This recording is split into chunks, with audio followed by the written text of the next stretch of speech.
सवाल 1:1909 के भारत परिषद अधिनियम को अन्य किस नाम से जाना जाता है? उत्तर मौली मिंटो सुधार।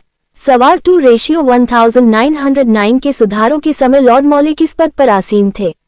उत्तर इंग्लैंड में भारत के राज्य सचिव। सवाल 3 मौली मिंटो सुधार के समय भारत के वायसराय कौन थे? उत्तर लॉर्ड मिंटो। सवाल 4 किस अधिनियम ने केंद्रीय और प्रांतीय विधान परिषदों के आकार में काफी वृद्धि की? उत्तर 1909 का भारत परिषद अधिनियम। सवाल 5:1909 के एक्ट के तहत केंद्रीय परिषद में सदस्यों की संख्या 16 से बढ़ाकर कितनी कर दी गई? उत्तर 60 सदस्य। सवाल 6 क्या 1909 के अधिनियम के बाद सभी प्रांतीय विधान परिषदों में सदस्यों की संख्या एक समान थी?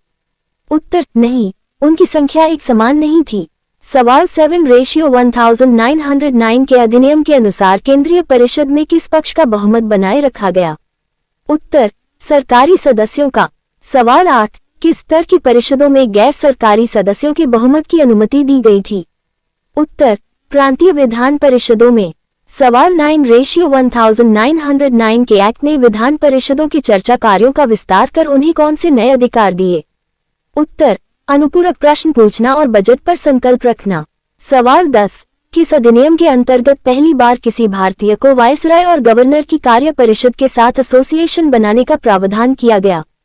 उत्तर 1909 का भारत परिषद अधिनियम। सवाल 11 वायसराय की कार्यपालिका परिषद एग्जीक्यूटिव काउंसिल के प्रथम भारतीय सदस्य कौन बने? उत्तर सत्येंद्र प्रसन्न सिन्हा। सवाल 12 सत्येंद्र प्रसन्न सिन्हा को वायसराय की परिषद में किस सदस्य के रूप में नियुक्त किया गया था? उत्तर विधि सदस्य लॉ मेंबर। सवाल 13 किस अधिनियम ने पृथक निर्वाचन के आधार पर मुस्लिमों के लिए सांप्रदायिक प्रतिनिधित्व का प्रावधान किया? उत्तर 1909 का भारत परिषद अधिनियम। सवाल 14:1909 के एक्ट के तहत मुस्लिम सदस्यों का चुनाव किसके द्वारा किया जाना था? उत्तर केवल मुस्लिम मतदाताओं द्वारा। सवाल 15 किस अधिनियम ने सांप्रदायिकता को वैधानिकता लीगैलिटी प्रदान की? उत्तर 1909 का भारत परिषद अधिनियम। सवाल 16 भारत में सांप्रदायिक निर्वाचन के जनक के रूप में किसे जाना जाता है? उत्तर लॉर्ड मिंटो। सवाल 17:1909 के अधिनियम ने किन संस्थाओं के लिए अलग प्रतिनिधित्व का प्रावधान किया? उत्तर presidency corporation, chamber of commerce, विश्वविद्यालयों और जमींदारों के लिए। सवाल 18 ब्रिटिश सरकार ने पहली बार कब घोषित किया कि उसका उद्देश्य भारत में क्रमिक रूप से उत्तरदायी सरकार की स्थापना करना था?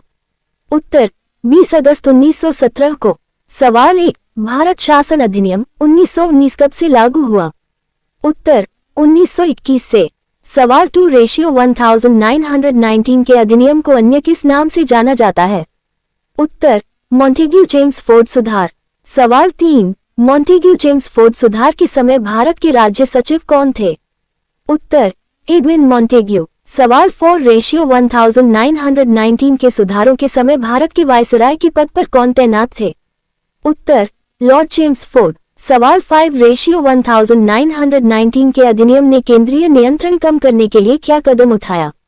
उत्तर केंद्रीय और प्रांतीय विषयों की सूची की पहचान कर उन्हें पृथक किया। सवाल 6 विषयों के पृथक्करण के बावजूद सरकार का ढांचा कैसा बना रहा? उत्तर केंद्रीय और एकात्मक।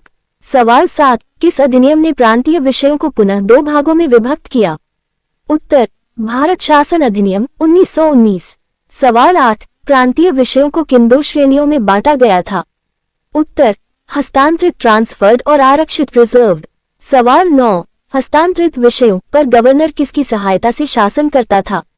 उत्तर उन मंत्रियों की जो विधान परिषद के प्रति उत्तरदायी थे।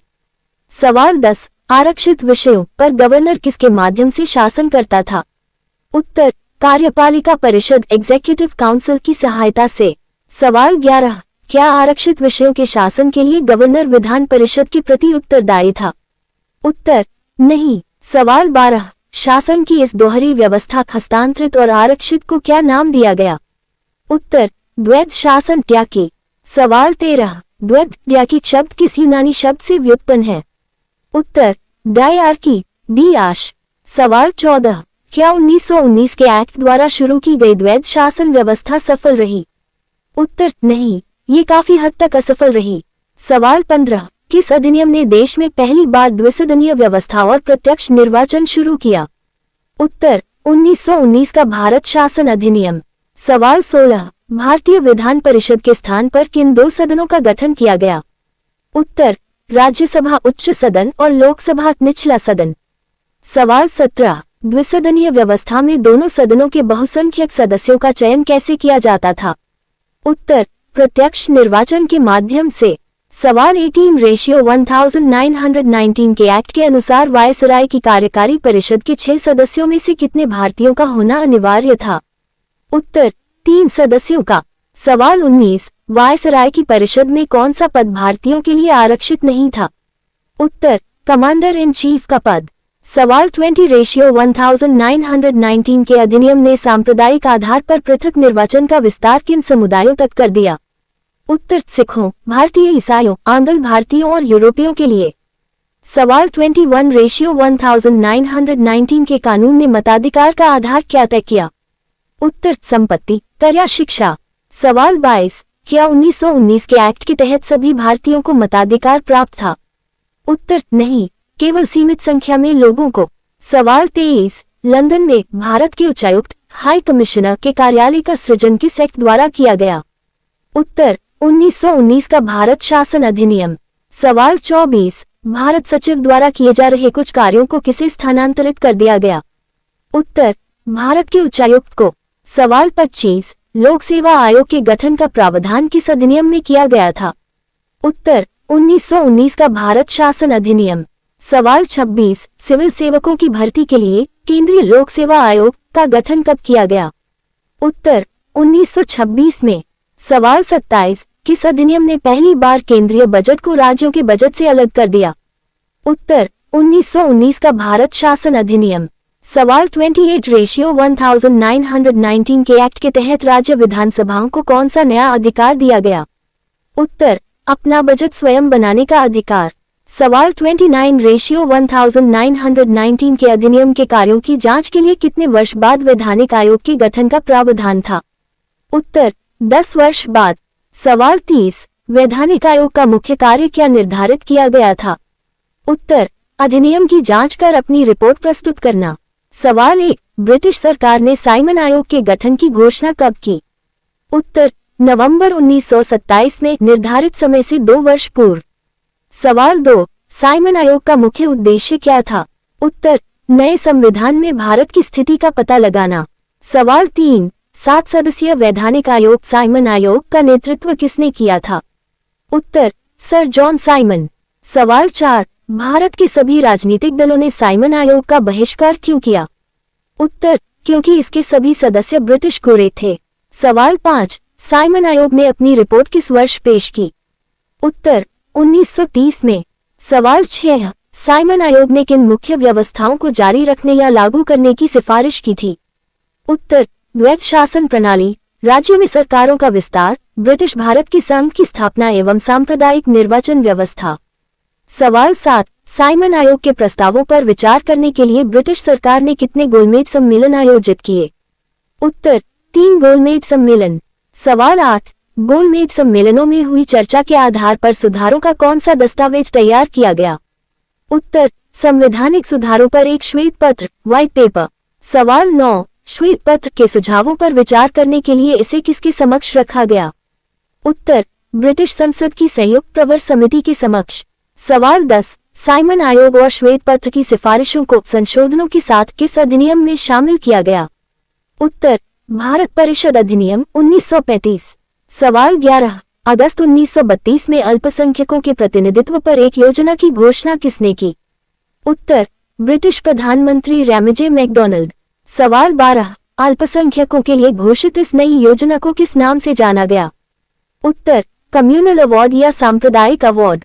सवाल 13, सांप्रदायिक अवार्ड ने किन समुदायों के लिए अलग निर्वाचन व्यवस्था का विस्तार किया? उत्तर मुस्लिम, सिख, ईसाई, यूरोपियन, आंग्ल भारतीय और दलितों के लिए। सवाल 14, कम्युनल अवार्ड के तहत दलितों के लिए अलग निर्वाचन व्यवस्था से कौन बहुत व्यथित हुए?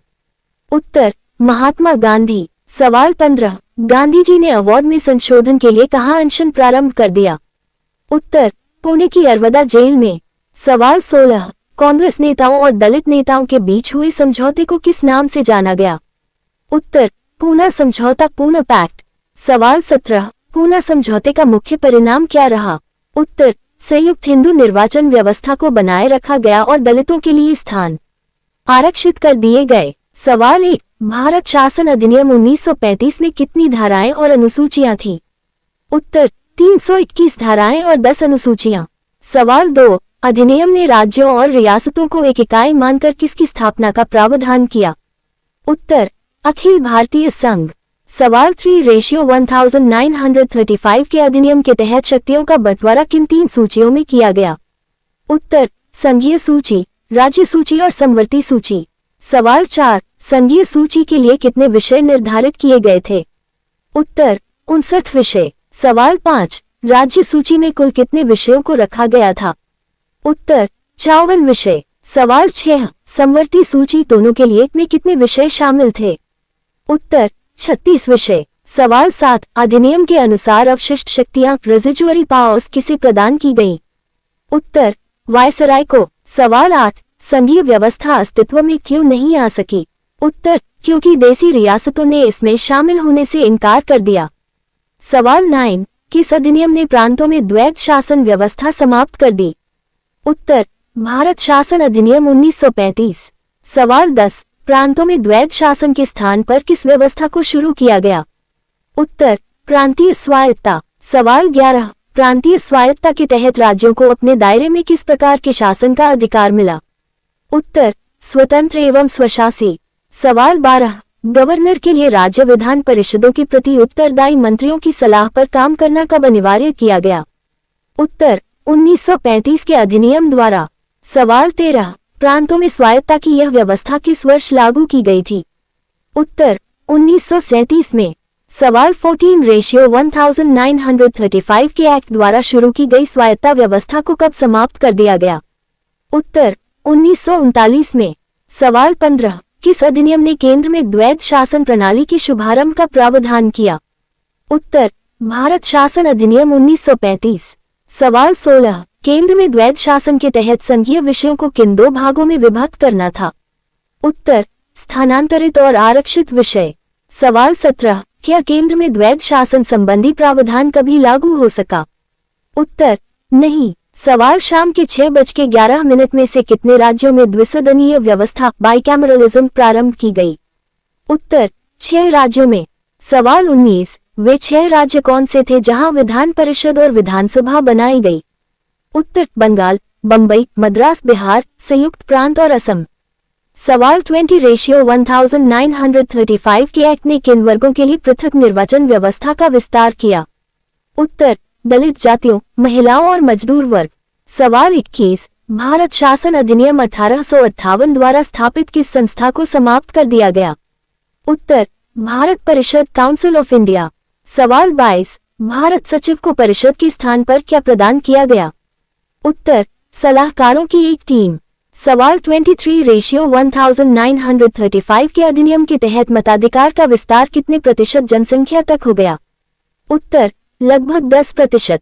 सवाल 24, देश की मुद्रा और साख पर नियंत्रण के लिए किस बैंक की स्थापना की गई? उत्तर, भारतीय रिजर्व बैंक। सवाल 25, अधिनियम ने केंद्र के लिए किस आयोग की स्थापना का प्रावधान किया? उत्तर, संघीय लोक सेवा आयोग। सवाल 26, राज्यों के लिए किस आयोग की स्थापना की व्यवस्था की गई? उत्तर, प्रांतीय सेवा आयोग। सवाल 27, 2 या अधिक राज्यों के लिए किस प्रकार के आयोग का प्रावधान था? उत्तर, संयुक्त सेवा आयोग। सवाल 28, रेशियो 1935 के अधिनियम के तहत संघीय न्यायालय की स्थापना किस वर्ष हुई? उत्तर, 1937 में। सवाल 1, ब्रिटिश सरकार ने भारत में ब्रिटिश शासन को कब समाप्त करने की घोषणा की थी? उत्तर, 20 फरवरी 1947। सवाल 2, ब्रिटिश प्रधानमंत्री क्लीमेंट एटली ने भारत को सत्ता सौंपने की अंतिम तिथि क्या घोषित की थी? उत्तर, 30 जून 1948। सवाल 3, एटली की घोषणा के बाद भारत में किस दल ने आंदोलन शुरू कर दिया? उत्तर, मुस्लिम लीग। सवाल 4, मुस्लिम लीग ने आंदोलन के माध्यम से क्या मांग रखी थी? उत्तर, भारत के विभाजन की। सवाल 5, 3 जून 1947 को ब्रिटिश सरकार ने संविधान सभा द्वारा बनाए गए संविधान के संबंध में क्या स्पष्टीकरण दिया? उत्तर, यह उन हिस्सों पर लागू नहीं होगा जो इसे स्वीकार नहीं करेंगे। सवाल 6, लॉर्ड माउंटबेटन ने विभाजन की योजना कब पेश की थी? उत्तर, 3 जून 1947। सवाल 7, 3 जून 1947 की विभाजन योजना को किस नाम से जाना जाता है? उत्तर, माउंटबेटन योजना। सवाल 8, माउंटबेटन योजना को किन दो प्रमुख दलों ने स्वीकार कर लिया था? उत्तर, कांग्रेस और मुस्लिम लीग। सवाल 9, माउंटबेटन योजना को वैधानिक रूप देने के लिए कौन सा अधिनियम पारित किया गया? उत्तर, भारतीय स्वतंत्रता अधिनियम 1947। सवाल 10, भारतीय स्वतंत्रता अधिनियम 1947 ने भारत में ब्रिटिश शासन को समाप्त कर किस तिथि को स्वतंत्र राष्ट्र घोषित किया? उत्तर, 15 अगस्त 1947। सवाल 11, रेशियो 1947 के अधिनियम ने भारत का विभाजन कर किन दो स्वतंत्र डोमिनियनों का सृजन किया? उत्तर, भारत और पाकिस्तान। सवाल 12, विभाजन के बाद दोनों डोमिनियनों को ब्रिटिश राष्ट्रमंडल से क्या अधिकार प्राप्त हुआ? उत्तर, अलग होने की स्वतंत्रता। सवाल 13, अधिनियम ने वायसराय का पद समाप्त कर प्रत्येक डोमिनियन के लिए किस पद का सृजन किया? उत्तर, गवर्नर जनरल। सवाल 14, डोमिनियन राज्यों के गवर्नर जनरल की नियुक्ति किसके द्वारा की जानी थी? उत्तर, ब्रिटिश सम्राट द्वारा डोमिनियन कैबिनेट की सिफारिश पर। सवाल 15, क्या 1947 के अधिनियम के बाद ब्रिटिश सरकार का भारत या पाकिस्तान की सरकार पर कोई नियंत्रण रहा? उत्तर, नहीं। सवाल 16, दोनों डोमिनियन राज्यों की संविधान सभाओं को कौन सा सर्वोच्च अधिकार दिया गया? उत्तर, अपने देश का संविधान बनाने और किसी भी ब्रिटिश कानून को समाप्त करने का। सवाल 17, क्या डोमिनियन राज्यों की संविधान सभाएं भारतीय स्वतंत्रता अधिनियम 1947 को भी रद्द कर सकती थी? उत्तर, हाँ। सवाल 18, नए संविधान बनने तक दोनों डोमिनियनों को कानून बनाने की शक्ति किसे दी गई थी? उत्तर, उनकी संबंधित संविधान सभाओं को। सवाल 19, 15 अगस्त 1947 के बाद ब्रिटिश संसद द्वारा पारित कोई भी अधिनियम डोमिनियन पर कब लागू होता? उत्तर, जब डोमिनियन की विधायिका उसे स्वीकार करे। सवाल 20, किस अधिनियम ने भारत के राज्य सचिव का पद समाप्त कर दिया? उत्तर, भारतीय स्वतंत्रता अधिनियम 1947।